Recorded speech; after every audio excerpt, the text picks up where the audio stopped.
ลูกเท่าไหร่ยังไงครับ เม็ดละ10 บาทครับ ลองครับลองให้20ลองฮะ ครับผม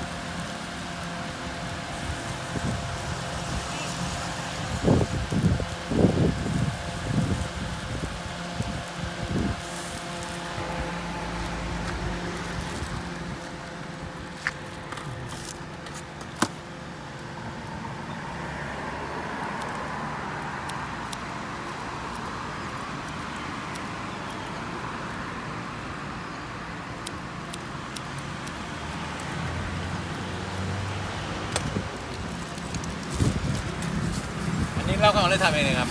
ถ้าท ทำ ำ เอง ก็ เนาะลูกเล็กไปหน่อยนะ ดูกระบะ ไม่รู้ก็เป็น ดำยกมัน ของแพงใช่ไหมอ๋อยุคนี้ของแพงนี่ของแพงอันนี้ปรับไม่แพงนะบางที่ปรับ5,000บางที่ปรับถูกแก้ไม่ได้ตั้งบาทนึงแกได้2,000น่ะ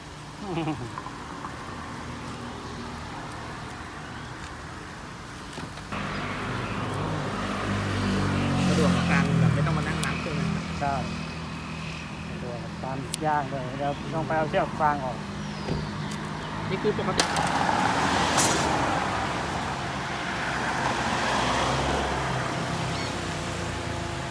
เชือกฟาง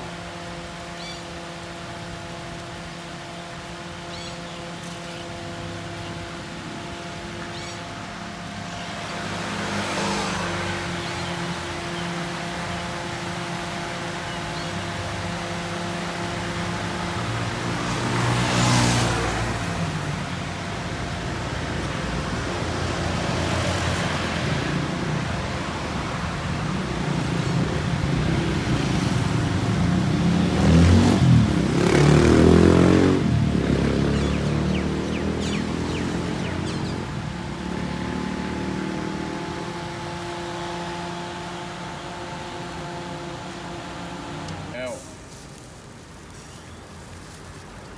ต่อได้กับพริกไม่ได้กินครับอันไหนแต่เดี๋ยวนี้เขาโวยวายอ่ะ สะบานนน ทิ้งขยะบริเวณนี้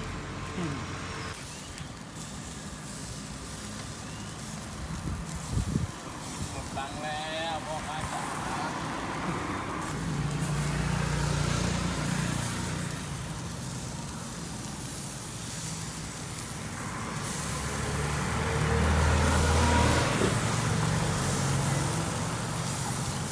โดนแจ้นะมา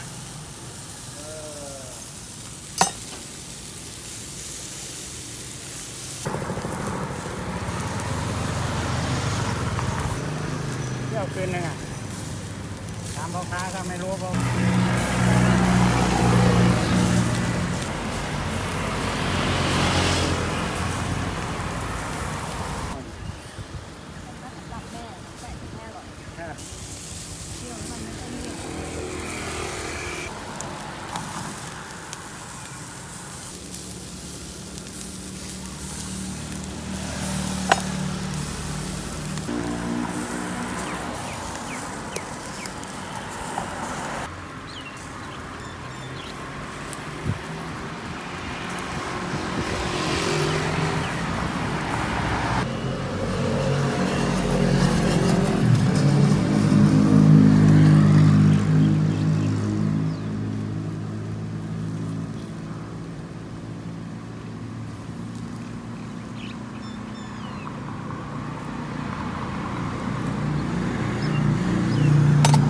จ๋า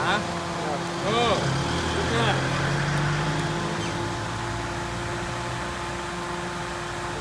โควิด ไม่ใช่อ่ะลูกนี้คนกินได้มีตังค์อยู่แล้วของไม่แพงหรอกแต่ว่าคนกินได้มีตังค์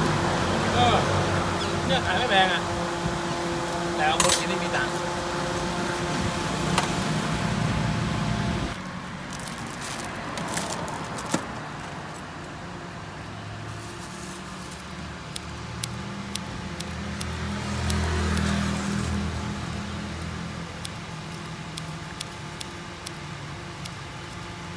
คน กินไม่มีตังค์แล้วพ่อค้าจ๋า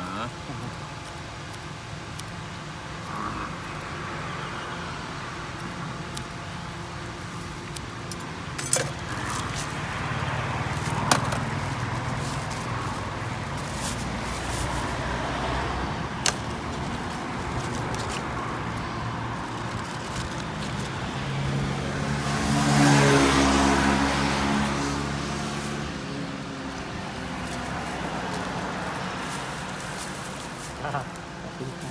บ